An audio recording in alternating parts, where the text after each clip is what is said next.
Hello, and welcome to this series. Thank you so much for joining me and for taking an interest in this new project that I'm just starting called Comprehending Consciousness. And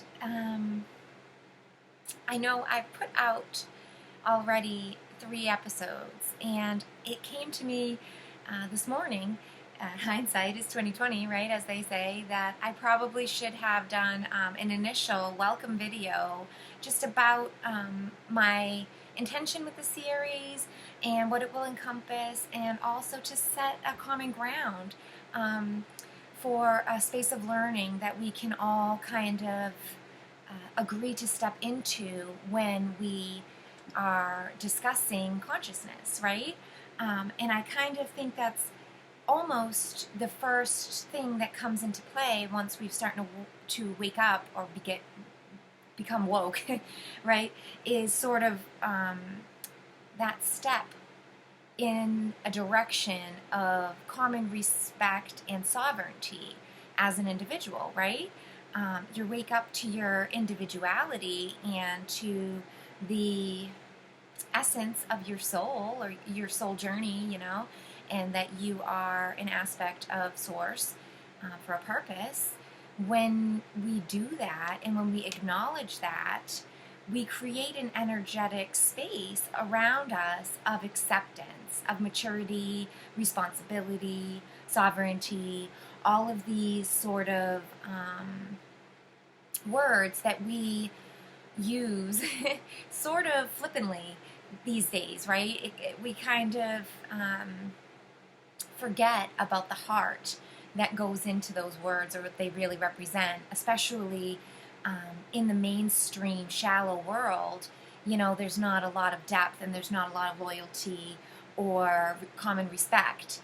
And so especially if you're new and you're just waking up and you're coming out of that more dense 3D setup, then it can be very helpful to embody and work with this general disclaimer sort of space that we first step into when we wake up, of personal responsibility and sovereignty and acceptance, right? So I have wrote quite a few blogs and made some memes and infographics about this sort of general spiritual disclaimer. So I'm going to leave some links, whether you're watching this on BitChute or YouTube, or maybe you see it on Telegram. I'll drop some links in either the descriptions or in my feed to other blogs that I have written about this spiritual disclaimer, so to speak. And I have it on my website, amariespeaks.com, in an entire orientation welcome wagon kind of space for people who are newly waking up, because it's totally opposite stance than we've seen promoted in the general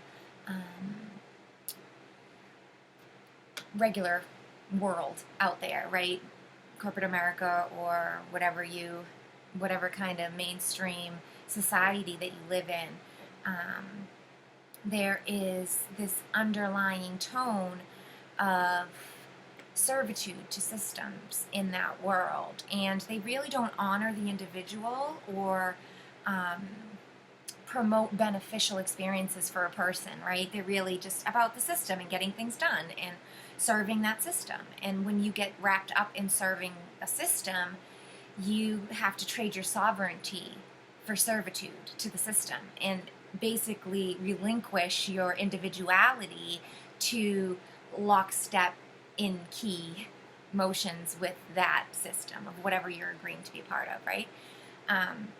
And that goes to a multitude of levels, because some of them, are less detrimental than others. Some are beneficial, sort of, or appear to be, There's very gray area when you begin to wake up and see this inorganic 3D matrix structuring we have on our planet right now. When you start to see it for what it is, it becomes much easier to realize it's not the only thing, and that there are other ways, and that there is much more beneficial systems and possibilities out there. And that's what all waking up is all about. And so that's what this series, I'm hoping, is going to start providing sort of small, quick, educational tidbits on terms and phrases that newly waking up people might have never heard before or might have a distorted understanding of. Hopefully, these episodes can gain new perspectives to the collective so that you can have other options to weigh against, right? It's not, and it's especially not about promoting a right view or saying, oh, now that you've woken, you have to have this view or you have to choose these definitions or align with whatever I'm saying. That is not the case whatsoever. However, if you are very intertwined with the 3D matrix and that sort of brain controlling ideologies and dogmas that are really force fed in that world, it's going to be very difficult at first for you to break out of those habits and to start to let in other views and to allow yourself that freedom to explore and discuss with yourself all these sort of different perspectives, right? Opposing views. Because especially in an asleep mind or in a boxed in mind, because when, and I go into this kind of in the woke versus awakening video, episode number 1, the asleep people really are just, that's another word for when you have a very boxed in view, tunnel vision, a specific ideology or understanding of the world that you're confined in and that you refuse to see outside of. That is what asleep is, ignorant or blinded to truth. And so as we're waking up, it's really an acknowledgement of not knowing everything. It's really an opening up to curiosity and imagination and understanding and taking ourselves off of a pedestal and accepting that we don't know everything, right? So with that said, I hope that that can open up your view just a little bit to the type of understanding that I'm hoping to bring in with the series. And so I want to just quickly give an idea here of my own personal, general disclaimers, to clarify and set an initial tone for my own space of working. And of course, hopefully that the collective might, pick up on these tidbits at some point. But until then, excuse me.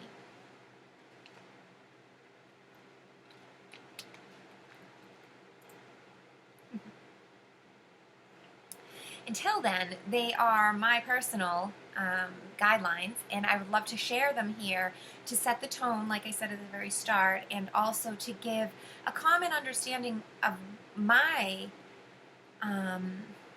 orientation, and so why my perspective on all of these things in the episodes to come, where's the foundation coming from, right?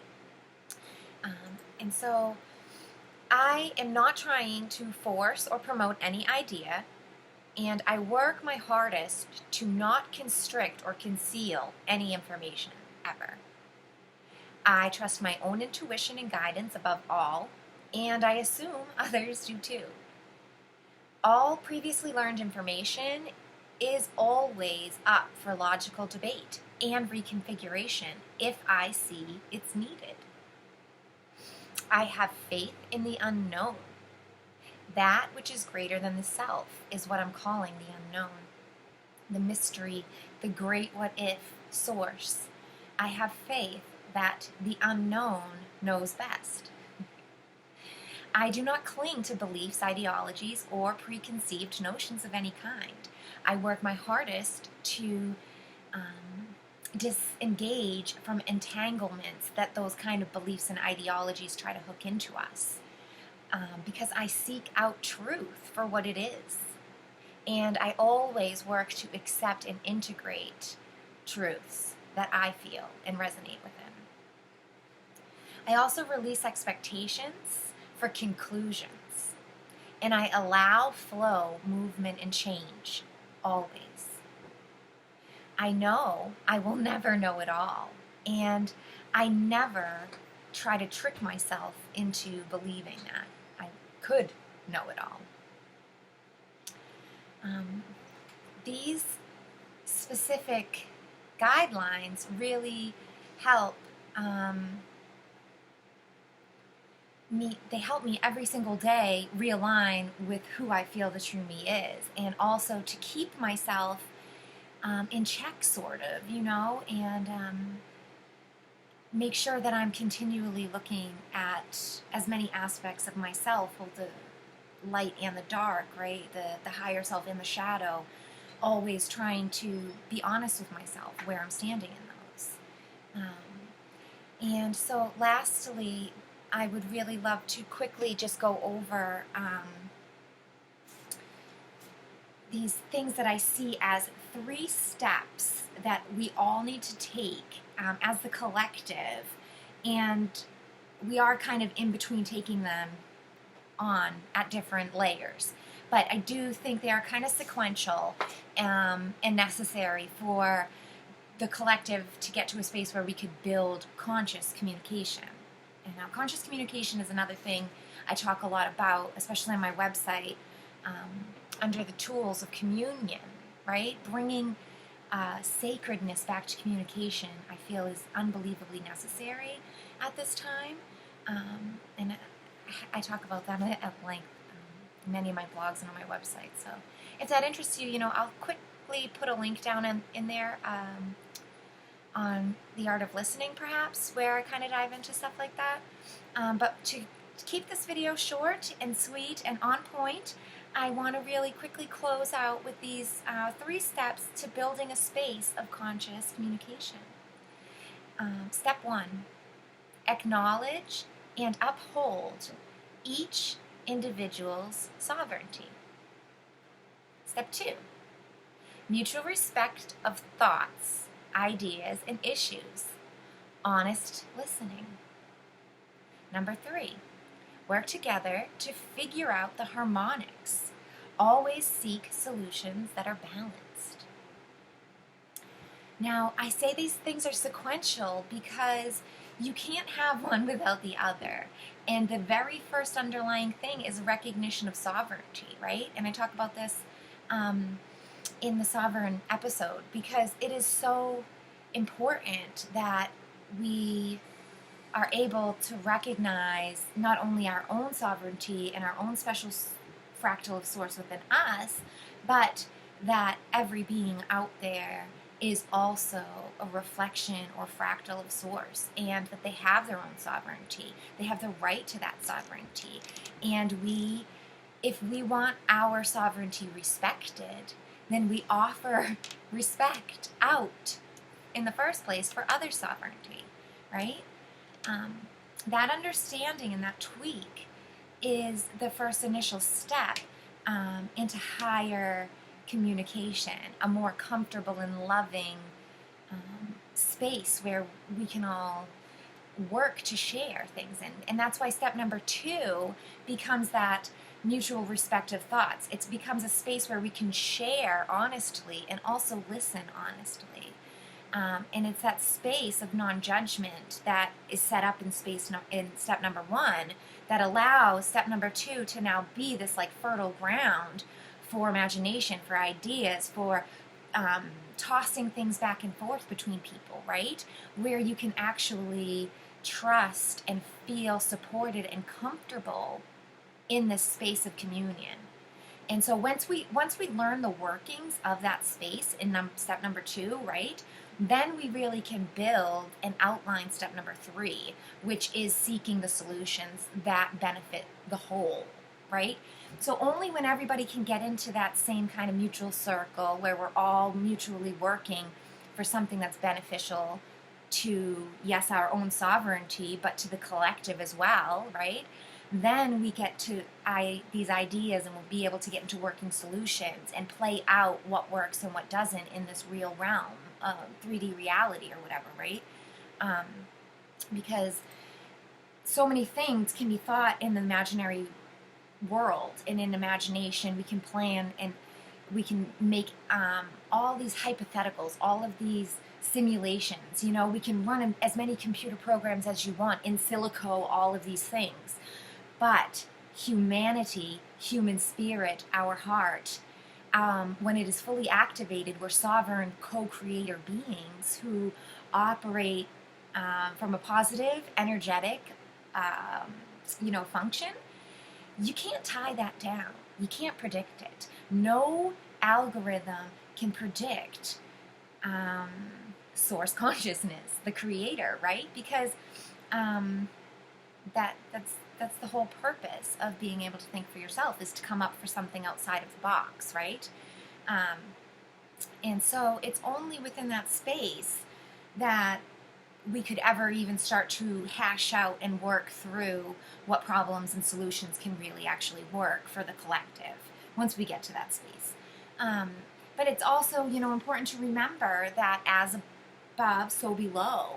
And all of these, the hierarchies, social hierarchies that we see in the world, like the external world, and then our direct world, and then our inner worlds, we can build these practices first in our inner world with respecting our own sovereignty, listening to ourselves, our emotions, our energy, our higher self, our shadow, whatever.